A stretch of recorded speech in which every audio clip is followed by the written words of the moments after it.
A gente vai iniciar uma nova série de reflexões preparatórias para o acampamento Betel nos dias 22 a 24 de julho. E nossa primeira conversa hoje vai ser baseada nessa história fantástica de Davi, que está registrada lá no primeiro livro de Samuel, no capítulo 30. Vá para lá junto comigo.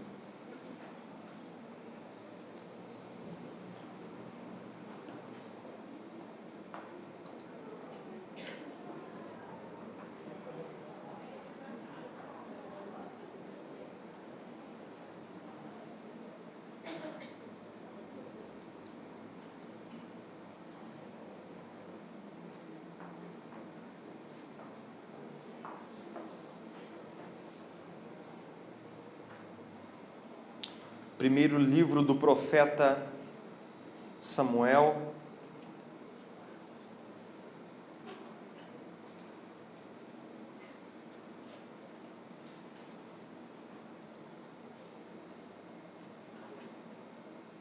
capítulo 30, versículo 1. Todos encontraram?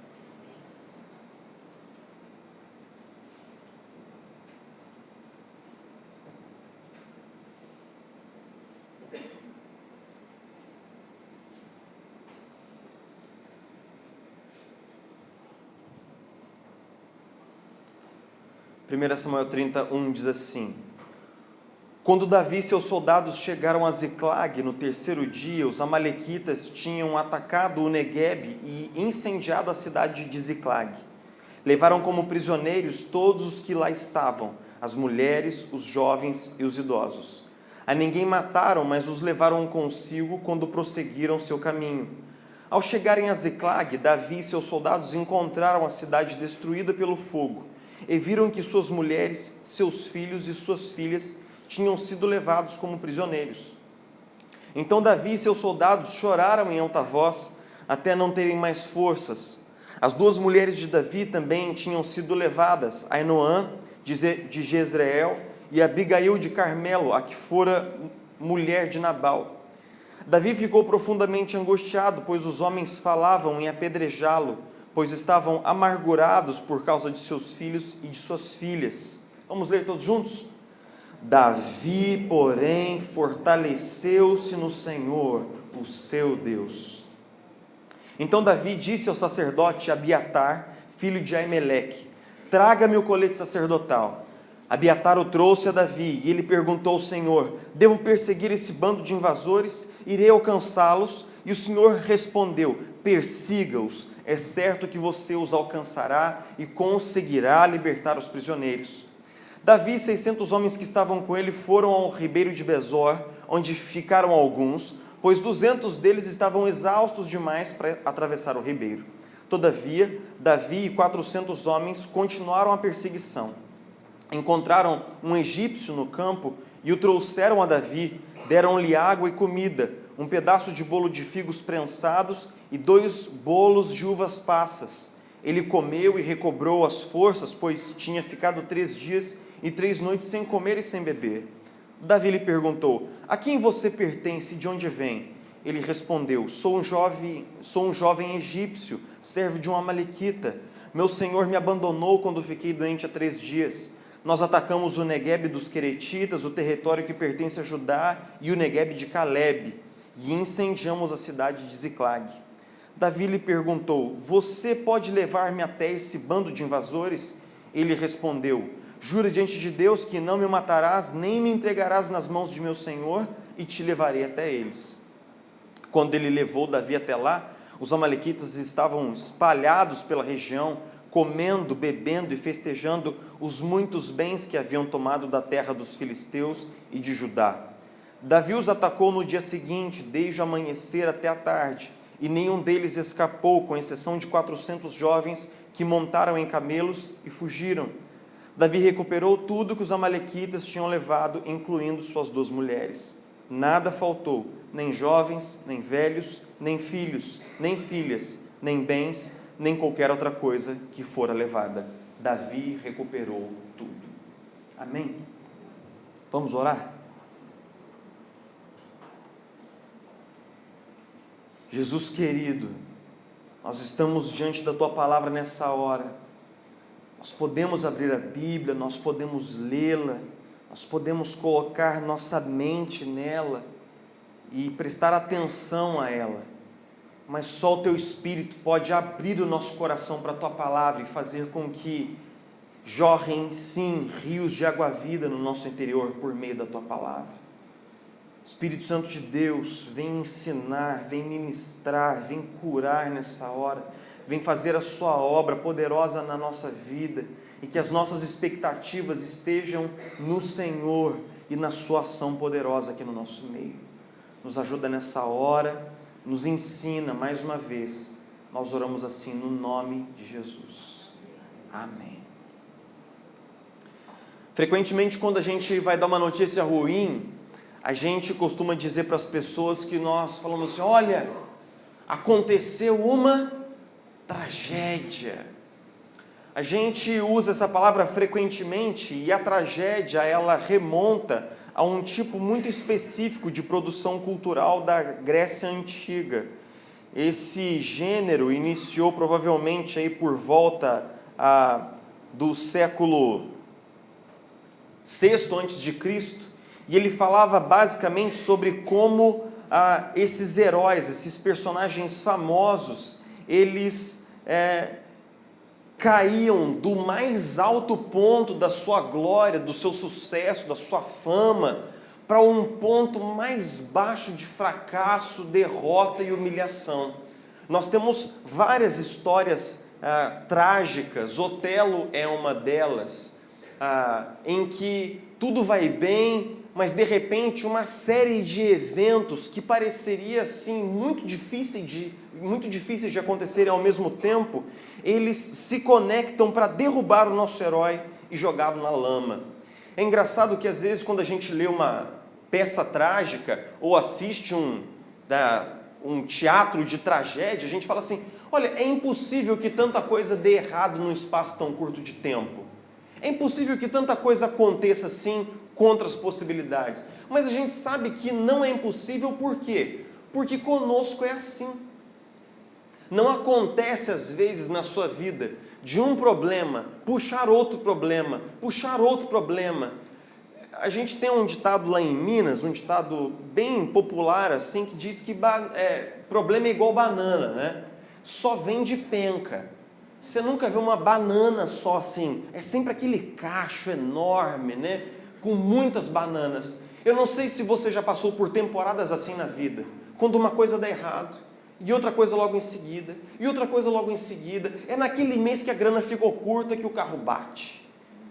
É justamente quando você ficou doente que o chefe te dá uma tarefa que você estava esperando há muito tempo, aí tudo se entronca, tudo fica embolado. Nesses momentos, digamos assim, trágicos, o nosso coração é apanhado por muitos sentimentos confusos. Nós nos sentimos confusos, sem direção, abandonados. A gente sente, por exemplo, essa perda de sentido, a interrogação: o que está acontecendo com a minha vida? A perda do controle. E muitas vezes nessa hora, nós também nos sentimos abandonados por Deus. É nessa hora em que nós nos sentimos deixados por Deus à tona numa situação adversa, que esse inimigo silencioso chamado desânimo entra no nosso coração.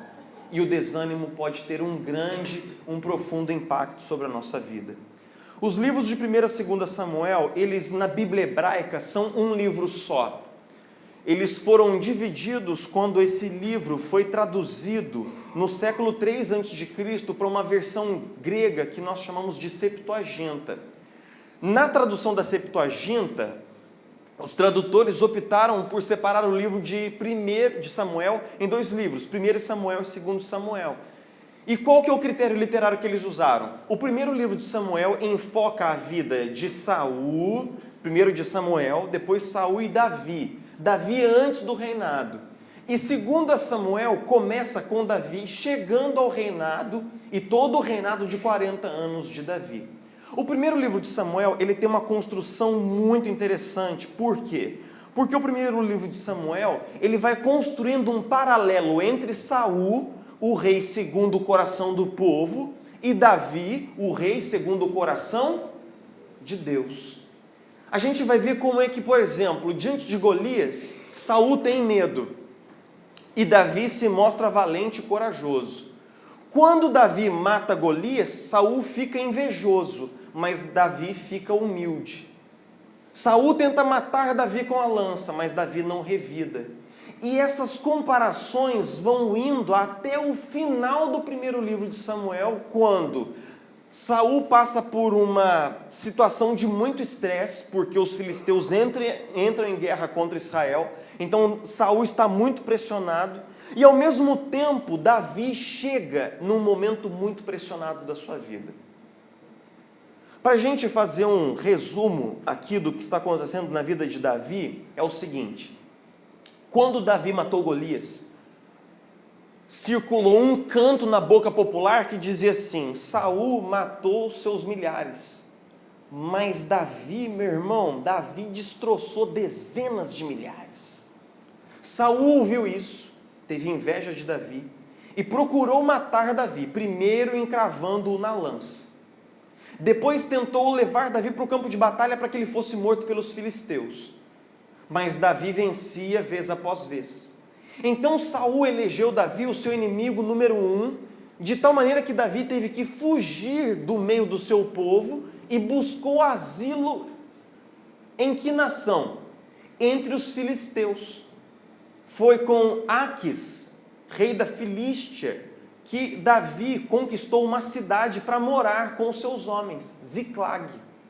E lá em Ziclag ele ficou depois de ter fugido de Saul por muitos anos. Só que nesse contexto, o que acontece? Os filisteus declaram guerra contra os israelitas. Então, Davi, que está a serviço de um filisteu, reúne os seus homens e começa a ir para a batalha. Ele vai se ajuntar com os filisteus para lutar do lado daqueles que lhe deram acolhida. Quando ele chega no campo de batalha, no capítulo 29, os príncipes dos filisteus falam assim: mas aquele cara ali não é Davi? Não é Davi que matou Golias? Aí o senhor dele fala: sim, esse é Davi, mas ele tem andado comigo, ele é leal e eu não tenho nenhum motivo para duvidar dele. Aí os príncipes se juntam e falam assim: de jeito nenhum, manda esse cara embora, ele não é um filisteu. No meio da batalha ele vai se voltar contra nós e vai nos trair, porque ele de fato é um judeu. Imagine só o sentimento de Davi nessa hora. Ele não é filisteu, ele é rejeitado pelos filisteus. Ele é um judeu, mas ele é odiado pelo rei dos israelitas. Ele não pode voltar para o seu próprio povo. Ele fica tipo assim, ele não é de ninguém. Ninguém quer Davi. Os filisteus não querem Davi. Os israelitas não querem Davi. Ninguém quer Davi. Então Davi volta com os seus homens, com a cabeça baixa para casa. O que Davi espera quando ele chegar em casa? Ele espera que as suas esposas façam um chá quente para ele, uma massagem no pé, deem beijinhos acalorados e tal, recebam a sua família, os seus filhos. Aí Davi está indo embora para casa. Quando ele chega em Ziclag, ele descobre que Ziclag foi saqueada pelos amalequitas, a cidade foi roubada, foi queimada e todas as famílias foram raptadas e levadas embora. Meu irmão, Davi estava tendo um dia muito ruim. Se você acha que o seu estava ruim, aí você fala assim: poxa vida, e agora? E agora que no versículo 6 o texto diz assim: os homens de Davi estavam extremamente amargos e rancorosos e começaram a falar entre si: isso é culpa de quem? De Davi. Isso é culpa de Davi. Porque Davi quis que a gente fosse lá para o campo de batalha, enquanto a gente saiu, levaram as nossas esposas. Vamos matar Davi. Os homens que eram os companheiros de batalha de Davi estavam pegando em pedras para matá-lo apedrejado. Davi não era amado pelos filisteus, era odiado pelo rei dos israelitas. Davi perdeu sua família e agora os seus homens, os seus companheiros de batalha, os seus parceiros de campo de guerra iam matá-lo. Davi estava tendo um dia muito ruim. O versículo 6 diz que Davi ficou profundamente angustiado. O sentido do termo hebraico aqui é sob uma grande tensão, profundamente aflito, oprimido. Davi estava com um coração dentro dele que estava despedaçado. Ele estava profundamente angustiado, estava com aquele gosto de fel na boca, que eu e você sabemos qual é. Eu não sei se você já viu um filme muito assim positivo, que é Oliver Twist, baseado num livro com o mesmo nome, de um órfão que fica órfão e depois acontece um monte de coisa ruim com ele. Um monte de coisa ruim, um monte de coisa trágica. Também foi lançado no Brasil recentemente uma série de livros para adolescentes chamado Desventuras em Série, que é a mesma coisa, é uma coleção, né, Tatá, interminável de coisas ruins que acontecem com 3 órfãos. E eu não sei se você assistiu O Regresso de Leonardo DiCaprio. Rapaz, aquele cara, ele tinha um imã. Na verdade, é baseado em uma história com eventos reais, falando do lendário explorador norte-americano Hugh Glass, que de fato foi atacado por um urso e sobreviveu. Quando a gente assiste um filme como O Regresso, por exemplo, assisti com a minha esposa, você chega no final do filme e fala assim, cara, por que esse cara não morre logo? Meu irmão, o urso tenta matá-lo, o outro tenta matá-lo, todo mundo quer a morte dele, os índios, todo mundo quer matar o cara. Só que tem dias que a gente se sente como o protagonista do regresso. Aqueles dias em que uma série de eventos nos colocam no meio de um lugar caótico, em que uma série de coisas que nós precisávamos que desse certo, dão errado e começam a desatar uma angústia ao nosso redor e dentro de nós. Esse caos fora de nós, quando as coisas dão errado, acabou entrando no nosso peito porque gera uma profunda angústia. Por exemplo, uma crise conjugal pode ser desengatilhada por diversos problemas, fazendo minar a intimidade do casal, fazendo minar a alegria do leito conjugal, colocando o nosso mundo numa avalanche de críticas mútuas.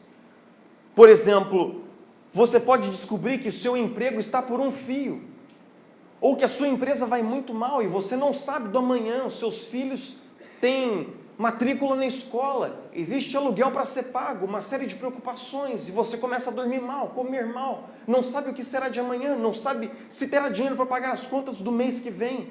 Talvez de fato você já esteja até desempregado ou sofrendo as duras pressões do mercado. Para aqueles que estão entrando na faculdade, a dureza do processo seletivo, a dureza de passar mais um ano talvez sem conseguir angariar recursos para pagar a faculdade ou sem conseguir passar no vestibular.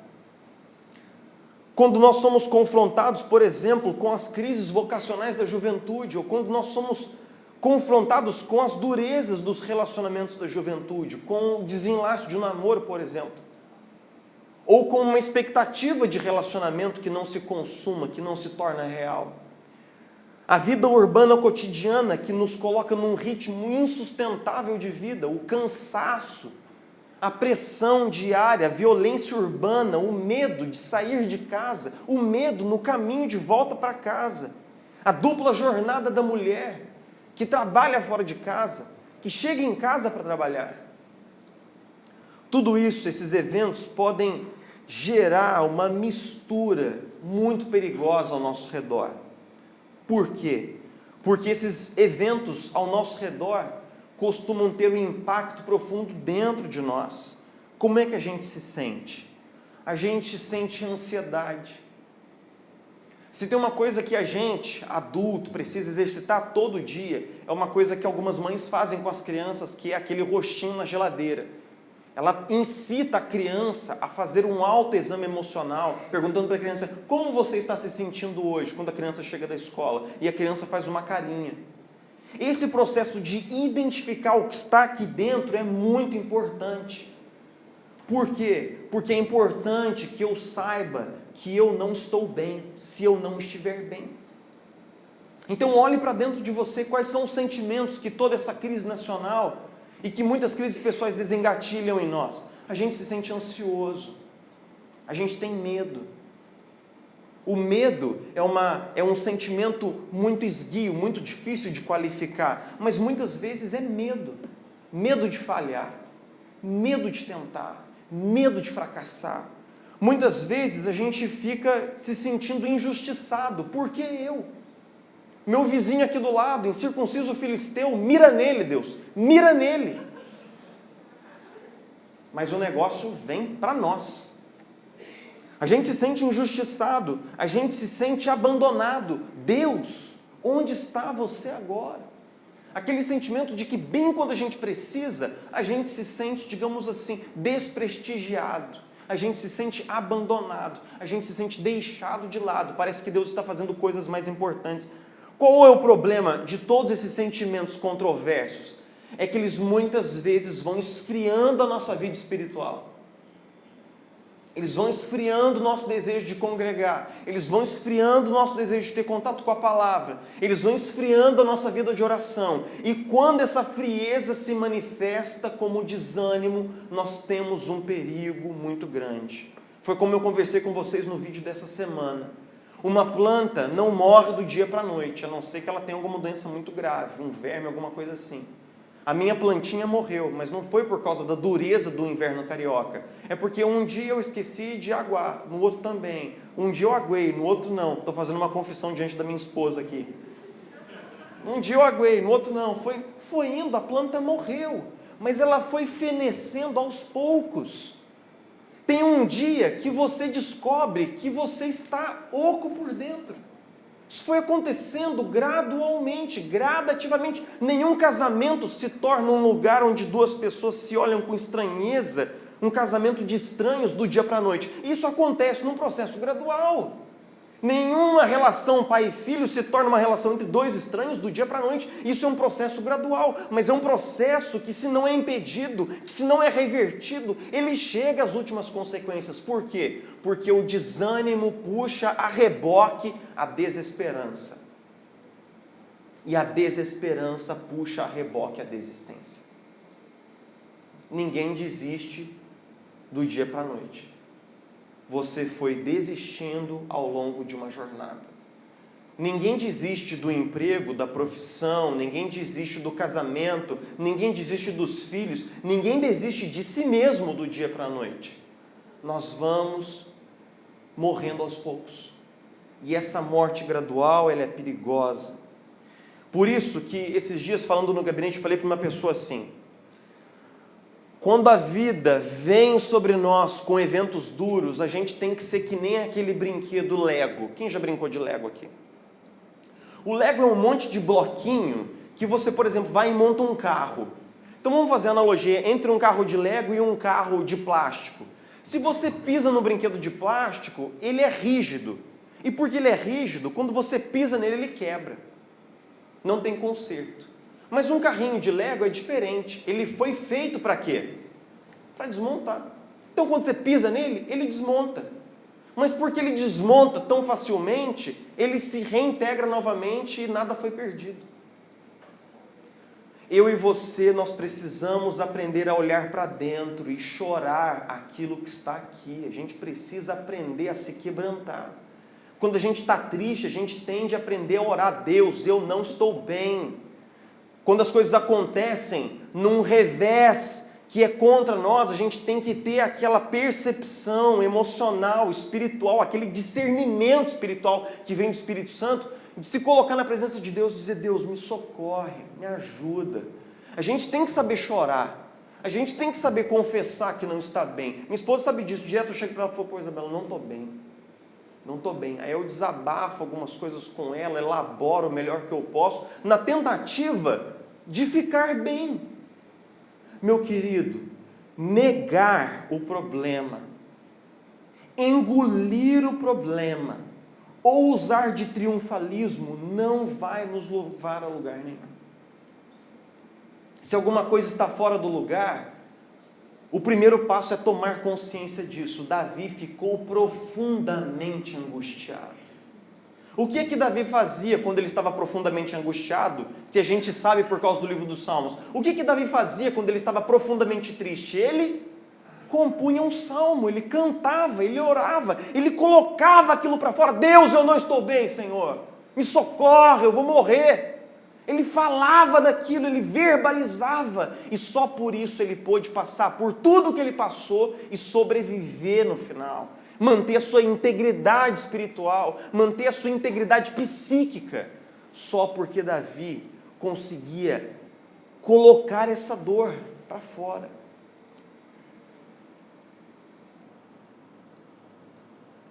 Davi chegou no o versículo 6 é aquela dobradiça literária que a gente costuma falar de todo esse bloco do capítulo 30. Por quê? Porque a gente tem um crescente de problemas até o versículo 6. Tudo vai dando ruim, tudo vai dando errado, tudo vai saindo do jeito que não era para sair, até o versículo 6. O versículo 6, nós temos o auge do problema, os homens de Davi queriam matá-lo, e nós temos um momento dessa narrativa que é crucial, que diz assim: mas Davi fortaleceu-se no Senhor, o seu Deus. Esse versículo, ele é a chave de toda a narrativa. Por quê? Porque Davi caminha para um colapso. Davi poderia ter desistido, poderia ter surtado, poderia ter desanimado, poderia ter se matado, poderia ter feito diversas coisas no meio do desespero, mas ele usou o seu instinto espiritual, ele usou o seu discernimento divino, ele usou a sua experiência larga que ele tinha com Deus para colocar os seus olhos em Deus naquela hora. Davi poderia ter colocado os olhos no problema, Davi poderia ter colocado os olhos em si mesmo, mas ele colocou os seus olhos em quem? No próprio Deus. Primeiro, Davi buscou força no Senhor. O sentido do termo hebraico aí é fortalecer, restaurar, amparar, fortificar. Agora veja bem, só busca força em Deus quem? Quem reconhece que está o quê? Precisando. Só quem é fraco busca força em Deus. Só quem fala assim: cara, se eu tentar passar por isso daqui sozinho, eu vou ser engolido, eu não estou bem, eu preciso me fortalecer no Senhor. A segunda coisa que nós descobrimos é que o narrador utiliza a expressão o Senhor, o seu Deus, a fim de enfatizar esse relacionamento íntimo, pessoal que Davi tinha com o Senhor. Agora veja bem, a partir do versículo 6, Davi toma uma série de iniciativas que são atitudes completamente práticas. Ele consulta o Senhor por meio do colete sacerdotal, o Senhor fala com Davi, ele sai na caça dos amalequitas, ele encontra um escravo, ele coleta informações desse escravo, ele usa as informações estratégicas a seu bem, para o seu benefício, e então ele acaba vencendo os amalequitas e recuperando tudo. Agora veja bem, onde é que tudo isso começou? Onde é que todas essas vitórias começaram? Começaram no coração de Davi. No momento em que Davi rejeitou o desânimo, em que ele não aceitou se chafurdar naquela situação, no momento em que Davi foi proativo em colocar o seu coração no Senhor, alguma coisa mudou no coração de Davi. E isso desengatilhou todas as mudanças. Eu sempre conto aquela ilustração, e hoje eu vou contar de novo, do menino que todos os dias o pai dele amarrava o seu cadarço. Era um ritual, o menino vinha do quarto vestido, já com o uniforme da escola, trazia os sapatos, então o pai todo dia repetia o nó do cadarço diante dos olhos dele. Mas naquele dia o pai sentia que tinha alguma coisa diferente quando o menino entrou na sala com o par de tênis na mão. O pai olhou para o menino olhou para o pai, o menino então logo sentou-se no chão a uma distância do pai, colocou os tênis no pé e começou então com as suas mãozinhas a trabalhar nos cadarços. Ele errou o primeiro nó, sobre o primeiro nó, que era o nó cego, ele colocou um segundo nó, ele tentou no outro pé e ele errou também, e o pai foi acompanhando tudo com os olhos por cima do jornal. Chegou um momento que não tinha mais cadarço para errar, era tudo um bolo só. Então o pai caminhou até o filho, ajoelhou-se do lado do filho, o filho olhou para o pai e disse: pai, desembaraça para mim. A questão não é se Deus está presente ou não, a questão é, isso importa para você? Porque Deus está presente, e nós estamos nos conectando a Deus que está aqui. Deus está aqui sempre. A presença dele é recurso inesgotável. A questão é, você sabe disso? Eu sei disso. Nas horas de crise, nós tendemos a focar no problema. Nós pensamos no problema 24 horas por dia. Ou nós focamos na solução. Eu quero a solução, eu quero a solução, eu quero acabar com o problema. Mas não seria o nosso papel como cristãos, como homens e mulheres de Deus, ter uma primeira palavra com o Senhor? Deus nos dá direção, nos dá discernimento espiritual, nos dá sabedoria. Muitas vezes, queridos, quando nós nos sentimos abandonados por Deus, o fato é que nós sequer buscamos Deus ainda. E que quando nós o buscamos, talvez nosso coração tente nos dizer que Deus está ausente. Mas o fato é que a provisão, o consolo e a força do Espírito Santo estão aqui. Perseverança não é mágica, perseverança é resultado da ação do Espírito Santo de Deus em mim e em você. Quem é calvinista aqui conhece os chamados cânones de Dort, formado por aquelas 5 letras que formam tulipe. O último, o P, chama-se perseverança dos santos. O que isso quer dizer? Quer dizer que todo aquele que nasceu de novo pelo poder do Espírito, todo aquele que nasceu do alto, quando nós estamos prestes a fraquejar, quando a gente está bem desanimado, o Espírito Santo derrama ânimo no nosso coração e nos coloca de pé. Deus vai perseverar em mim, mesmo apesar de mim. Muitas vezes eu vou ter vontade de desistir. Eu vou falar, para mim acaba, eu não tenho mais condição de seguir. Para mim já era, meu rosto bateu na lona. Eu perdi essa luta. Mas o Espírito Santo me diz assim, não, Senhor, dá mais um passo. Caminha a 2ª milha, volta para o caminho, volta para a jornada. E esse Espírito que persevera em mim, me leva a experimentar restauração. Se tem uma coisa que eu quero que você grave na sua cabeça aqui hoje é o seguinte, vamos lá, o coração de tudo que nós estamos falando aqui. Quando a vida vai saindo do prumo e várias coisas vão acontecendo ao nosso redor que saem contrário àquilo que a gente queria, o nosso primeiro instinto reflexo é colocar a mão no volante e tentar fazer o negócio andar direito. A gente tenta resolver os problemas. E aí, a gente acaba, na tentativa de resolver os problemas, muitas vezes, criando novos problemas. A primeira coisa a ser feita para um homem de Deus, para uma mulher de Deus é colocar o coração no Senhor primeiro. Antes de qualquer movimento, coloque o seu coração em Deus. Porque uma mudança só pode vir verdadeiramente se for de dentro para fora. De dentro para fora. Busque o Senhor. Use a ferramenta santa da oração, ajoelhe-se aos pés do Senhor, acorde mais cedo, intensifique a oração, busque o Senhor, busque o conselho e a sabedoria do Senhor, busque o poder do Espírito Santo, busque ouvir o que o Espírito Santo está sussurrando no seu coração no meio de todo esse caos. Não deixe os problemas desfocarem você, não deixe as ondas se erguerem sobre você e amedrontarem você. Coloque os seus olhos no Senhor, não foco no problema, não foco no resultado, foco no Senhor. Os olhos fitos no Senhor. Senhor, e agora o que eu faço? Eu estou desanimado, Senhor, os problemas estão batendo na porta, e agora, Senhor, para onde? Qual é a primeira coisa que Davi fez quando ele se reanimou no Senhor? Tragam-me o colete do profeta. Trouxeram o colete do profeta. Senhor, perseguirei, alcançarei, vencerei, Senhor. E Deus disse, sim. Essa lição Davi levou para o resto da vida. Quando ele foi tomar Jerusalém, ele consultou o Senhor. Quando os filisteus vieram em guerra contra ele, ele fez o quê? Ele consultou o Senhor. Mas Saul não. Quando Saul estava sob pressão, ele fez o quê? Ele consultou uma médium. E esse ponto, o narrador ele faz um paralelo agressivo entre a atitude de Saul, que não confiou no Senhor diante dos problemas, e a atitude de Davi, que colocou o seu coração no Senhor.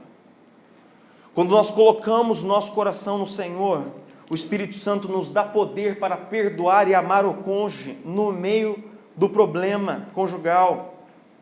O Espírito Santo nos dá direção vocacional na profissão. O Espírito Santo nos ajuda a ter discernimento e conforto no meio da crise financeira do nosso país. O Espírito Santo traz consolo e graça quando nós lutamos com uma enfermidade que está além das nossas capacidades. O Espírito Santo trabalha em nós. Você se lembra, porque eu já contei aqui do púlpito, da história de C.S. Lewis. C.S. Lewis foi um solteirão durante boa parte do seu tempo, e quando ele já era um cara bem maduro, ele conheceu uma viúva, por quem ele se apaixonou e com quem ele se casou. Ele estava vivendo os melhores dias da vida dele, quando ele descobriu no meio do caminho que a sua esposa tinha um câncer muito agressivo, e esse câncer foi vencendo ela aos poucos. Alguém algum dia disse assim: Lewis, você não ora pela esposa, pela cura da sua esposa? Você não ora para que Deus mude essa situação? Ele falou assim: eu oro, mas eu oro primeiro para que Deus me mude. Eu oro para que Deus mude essa situação, mas eu oro primeiro para que Deus me mude, a ponto de ser capaz para mim aceitar, se for necessário. E foi o que de fato aconteceu. Deus chamou a esposa de Clive Staples Lewis. Queridos, Deus pode mudar a situação. Deus vai mudar a situação. A grande pergunta é: Deus pode mudar você? Você está aberto para ser transformado por Deus nesse processo? Deus pode tudo. A grande pergunta é: Deus pode trabalhar em você, no seu coração? Você está aberto para que o Espírito Santo venha trabalhar profundamente em você? E eu estou aberto para que o Espírito Santo venha trabalhar em mim? Quando a igreja primitiva foi perseguida pela primeira vez, no capítulo 3 de Atos, início do capítulo 4, o Sinédrio impôs uma condição para os apóstolos João e Pedro: se vocês foram pegos de novo pregando no nome de Jesus, nós vamos açoitar vocês, vamos fazer coisas piores. Eles se reuniram com toda a igreja, conversaram e oraram assim: Senhor, nós sabemos que o Senhor permitiu que Pôncio Pilatos e Herodes crucificassem a Jesus. Nós sabemos que isso foi o seu plano desde o princípio. A primeira perspectiva que os discípulos tinham da cruz é que a cruz tinha sido uma tragédia, uma fatalidade, uma série de coisas que aconteceram fora do controle de Jesus.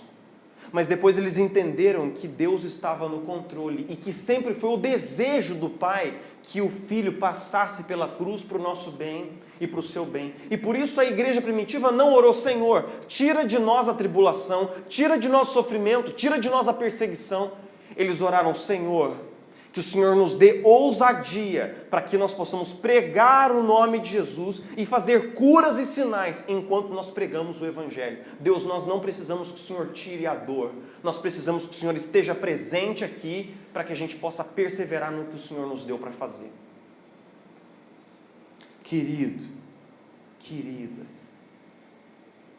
se você está desanimado com a jornada, se coisas têm acontecido que têm trazido tristeza ao seu coração, se tudo isso tem te abatido, saiba que Deus está aqui e o seu Espírito é recurso de graça para te fazer caminhar na presença dEle. Vamos orar todos juntos? Jesus querido, muito obrigado mesmo, porque todas as vezes que a gente pensa em abandonar a jornada, todas as vezes que a gente pensa em deixar o caminho, o seu Espírito trabalha em nós, o teu Espírito gera em nós essa esperança que gera perseverança.